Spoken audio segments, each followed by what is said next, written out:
Jerome Turman. He is live in the 27 studios in Madison. Jerome? All right, thanks a lot. President Bush takes to the airwaves tonight with a primetime address on Homeland Security. During a speech in Atlanta, the president will call for continued vigilance, but also a return to normalcy. Before his speech, he will tour the Centers for Disease Control and Prevention. The labs have been on the front lines in Homeland Defense investigating the anthrax outbreaks from letters sent through the mail. You can see his speech at 7 o'clock right here on Channel 27. Air travelers should feel a little safer tonight. Industry officials say major airlines have finished installing steel bars and other equipment to strengthen cockpit doors. Eventually, airplanes will have new doors that could stop a bullet and withstand violent kicks, while still allowing pilots to escape in an emergency. In northern Afghanistan, opposition forces are steadily advancing toward a key Taliban stronghold. The forces say they've been helped by round-the-clock U.S. bombing. Meanwhile, the Pakistan government dealt the Taliban a harsh blow today. They shut down their diplomatic office in the country's largest city, Karachi.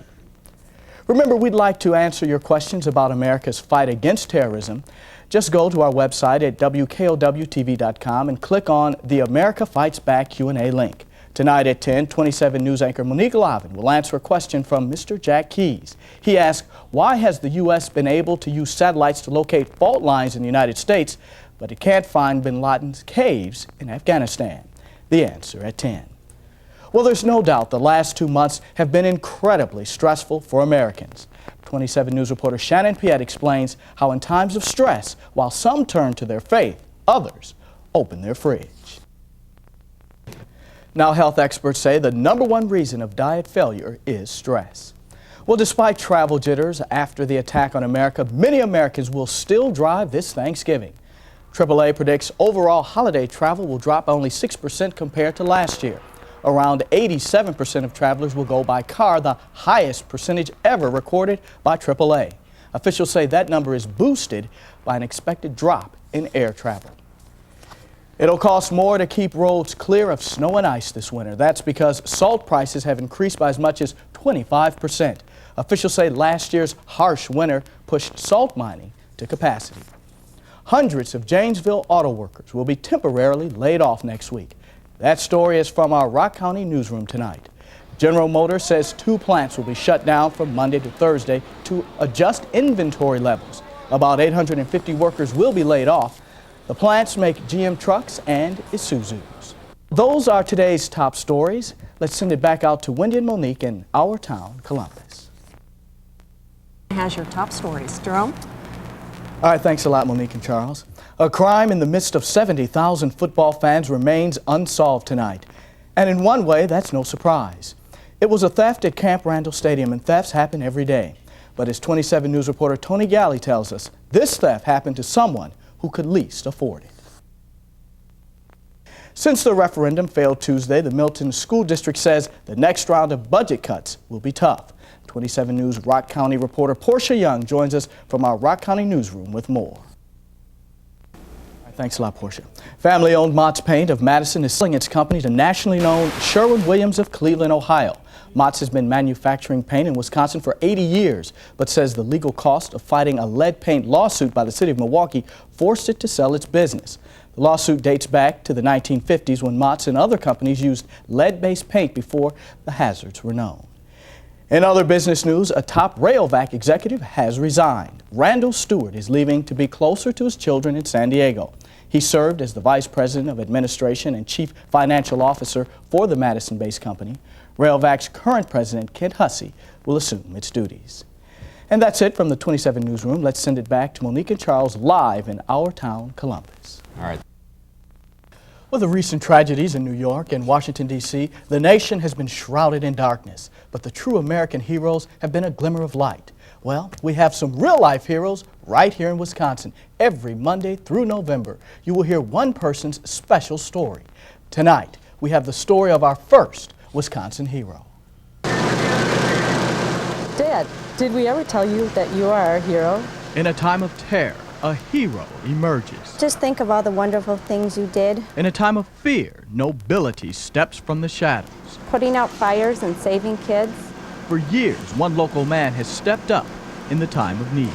In our eyes, you should be everybody's hero. Who is this hero? He's former Waunakee Fire Chief Marv Hellenbrand. I was on the Waunakee Fire Department for 31 plus years.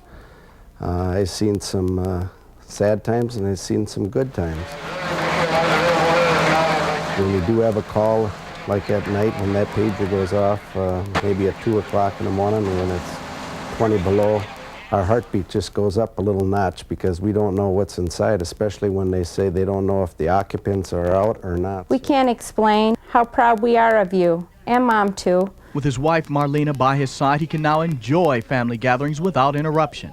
But for 31 years, Marv was always the man to call in the times of trouble. My daughters even kid me once in a while if this is the 911 center. We've been your biggest fan. Oh, how proud we were to say, my dad's a fireman. The next thing I knew, I was choking. I began to black out. I didn't think I was going to make it. Marv got up and gave me the Heimlich maneuver and saved my life.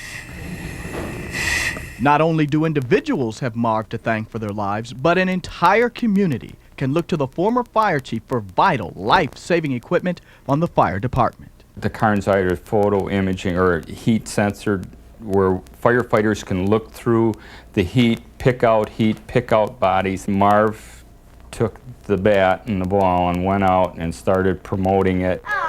To this family, if there's one man who made a real difference in the lives of the people in Waunakee, it was their dad, Marv. Dad, have we told you lately How proud we are of you? We don't think we have, and the time is overdue. Now look for more Wisconsin Hero stories next week on Monday. Thanks, Byron. Well, Fox's newest reality show, Murder in Small Town X, premiere tonight right here on Fox 47, where several contestants are trying to catch a serial killer. But what does it really take to solve a murder? Tonight, we take you inside the Dane County Homicide Division, and we'll show you how Hollywood stacks up with reality. A crime has been committed. A life has been taken. But who did it and why? Call in the Dane County detective. Like with a timeline system. But what does it take to solve a crime? We are seekers of the truth. Where do detectives start their investigation? Confessions are always great, but that can be supplemented. Authorities say it starts with plain old-fashioned police work. All the mundane things that don't normally get on TV or in the movies, that's how crime is generally, in my opinion, solved. It's simply good old-fashioned police work of talking to people and getting them to trust you to tell you what they saw or heard. But sometimes old-fashioned police work just isn't enough because some crimes are so brutal they can't even identify the victim, like the Wavano Capaza case. That's when the detective work gets high-tech.